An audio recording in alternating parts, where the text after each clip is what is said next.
Now, for the last few days, I've had a lot of people messaging me and also seen a lot of people just talking about this, about some recent comments made by Bob Iger, who is, of course, the CEO of Disney, about how Disney want to quiet the noise around the culture war, with him even saying that our primary mission needs to be to entertain and to have a positive impact on the world. I'm very serious about that. It should not be agenda-driven.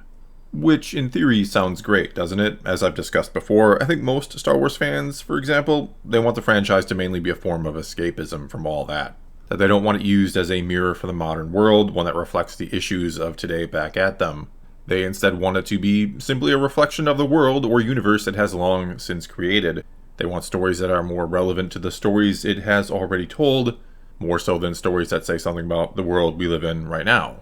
And I know the counter-argument to this one, I've heard it so many times before, that Star Wars has always been political, or always, and usually in subtle ways, that it has dealt with the issues of the time it was created in, and I'm not implying it can never do that in any way, shape, or form. I'm not saying we can't or shouldn't see a bit of our own world in the galaxy far, far away. But oftentimes, those who make such an argument about politics in Star Wars, they present it in a way as if it was the primary goal of the movies, when George Lucas himself has made it very clear many times that Star Wars was meant to be for kids. It was essentially meant to teach them basic life lessons as they move into adulthood, and to also reinvigorate a sense of spirituality in the young, all the while not preaching any one specific religion. In other words, no, his primary reason for making the original Star Wars trilogy was not to make a statement about the then recently ended Vietnam War. It was to create a story that inspired mainly young boys, though it worked for pretty much everyone, and one that was done in a similar fashion to the serialized shows he grew up with, like Buck Rogers and Flash Gordon. And in regards to all that, in regards to politics and entertainment, let's also keep in mind that it's not the late 70s and early 80s anymore, that the internet and social media have long since changed the world from what it was back then. That political commentary, and let's be real, propaganda, is everywhere now, to the point where it's almost unavoidable unless you almost literally live under a rock, that it has, let's say, infected almost every facet of the modern world. And so, the last thing most want these days is entertainment that acts as thinly veiled political propaganda. They get enough of that everywhere else and want entertainment to again be an escape from all that. And that's not to say that I think Star Wars has been that bad when it comes to all this. I think a lot of the content they've created has mainly been about Star Wars, more or less, with elements of quote-unquote agenda sprinkled in here and there. Though, yes, I think the sequel trilogy had a pretty overt agenda to make Rey the next great iconic female character, or the first one of all time in their mind, because there'd never been a strong female character anywhere before. Certainly not one in Star Wars, right? But anyway, I've gone over the evidence of that being the case in many other videos, that yes, Kathleen Kennedy and company, they wanted to make a real-world point with Rey. She was meant to send a message to young girls, there is no doubt about that. Which, no, in itself, I did not think was a horrible idea. I think it is a pretty good one. But the way they went about trying to pull that off by making her a near-flawless character who overcame most of her struggles with relative ease, well, that not only made her a poor Star Wars character, but sends the wrong message to pretty much anyone, not just to young women, because life is never going to be as easy as Rey made it oftentimes look. Along with this, I also think there has obviously been a push for more diversity in general in Star Wars, which again, at face value, is not a bad thing at all. It is actually a pretty good thing, right? I think I've said about 100 times before at this point, but when you consider the diversity in humans here on Earth alone, on this one planet, well, it of course makes sense that across an entire galaxy where humans are the predominant species, that we'd see them coming in all different types of colors, shapes, sizes, and so on. That it makes sense and adds to the believability of the galaxy to see such a wide array of humans.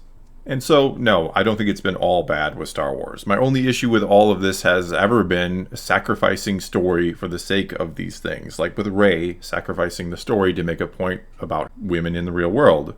You essentially ruined the sequel trilogy because you again wanted to make this sort of infallible female icon instead of telling a story with her, which would have inspired not only the young girls you were targeting, but all of us who love a good story or who want to root for the underdog against incredible odds.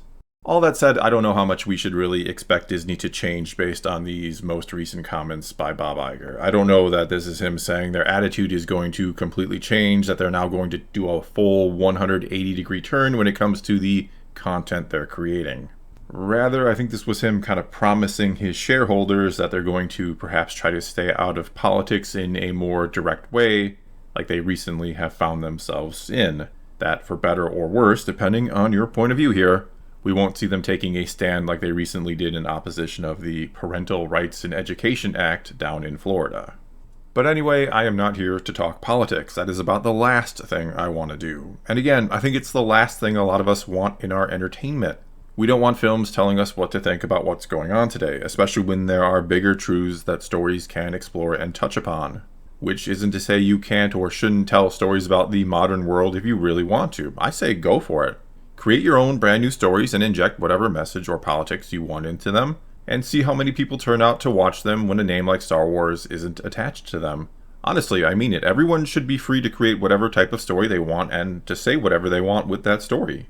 But in turn, don't begrudge those who want something completely different out of their entertainment, who just want to enjoy it and don't care about your message. As I've said before, apathy is not the same thing as objection. If I have zero interest in your movie, it doesn't automatically mean I oppose whatever message you're trying to send or convey with it. It just means I don't want to spend $15 to hear it when I could spend that money and my time on someone trying to actually entertain me, and only entertain me, or, as I was just saying, had perhaps a more profound or universal or timeless message to tell instead. Don't get mad that some of us, a lot of us, want actual entertainment from our entertainment. Especially again these days when we're just inundated with political viewpoints and opinions virtually everywhere. That we don't care so much what you have to say about the world right now, that we're instead more interested in the human experience on the whole, not something that can be broken down into race and gender or sexuality, but something that speaks to all of us on another level. Personally here, those are the types of stories I'm most interested in hearing, seeing, and telling. Which means, yeah, I do want to get back to telling stories. It's been about a year since I started my Obi-Wan Kenobi fan fiction series that I just kind of stopped after 2 episodes. But not just that, overall I want to actually just tell stories of all kinds, which doesn't mean I'm going to stop what I'm doing here on YouTube. I love talking some Star Wars, the good and the bad. And as I've said before, the last 7 years of doing this now on YouTube has been an absolute privilege and an honor. And I hope I can do it for 7 more years and 7 more beyond that. But I would also like to do or create something more. And I know I've talked about doing this sort of thing before, about wanting to work with other creators of all types. I talked about it right before I started work on my sequel trilogy project, which I'm sure a lot of you remember. One that just sort of fell apart. Though I do have the first few scenes of the first movie that we were working on, and I will be releasing that in the very near future. But anyway, the whole project kind of fell apart, mainly because I think we bit off more than we could chew, and personally, I wasn't prepared to lead such a massive project. It quickly became more than I ever initially intended, and I just was not, again, prepared to handle what it became, and I take the blame for that. I apologize to everyone who worked on it, and for letting them down, essentially. Though I do hope it was a hell of a learning experience for all of us. I know it was one for me. But anyway, I would like to slowly but surely create something bigger. Something I jokingly said to my wife I was going to call Now Productions, because yes, that has become my thing, to start every video with the word now, as pretty much all of you have long since figured out. But then I thought about it and realized that Now could stand for Not Our World, and thought that's exactly what I'd like to call it, because that's exactly what I'd like to do. I'd like to tell stories that focus on creativity first and foremost, on universal themes and messages rather than on ones that just say something about the world today. And so Now Productions it is, and hopefully in time I can find others who share the vision and truly build off this idea and create something. But first things first, before I get way too ahead of myself again, I just gotta get back to doing some fan fictions, finishing the Obi-Wan series, for example, and maybe other more creative and different types of videos here and there as well, along with the stuff I've always been doing. I've really been enjoying the lightning response videos and, of course, the polls that I've been doing forever. But I do feel like my channel, to be very honest with you, I feel like it is just kind of become a bit stagnant. And it's long since time to move on and try some new things as well. And I'd love to hear your ideas for what I should try or what I should do as I forge ahead into the unknown here. But for now, that's all I got for this time. And so it's your turn to, as usual, take to the comments below and tell me what you think about any of this. Tell me what you think about what Bob Iger had to say, or what I had to say about entertainment today, or my plans to get back to storytelling and beyond. Whatever it is, again, take to those comments below and let's talk some Star Wars. And until next time, thanks for watching.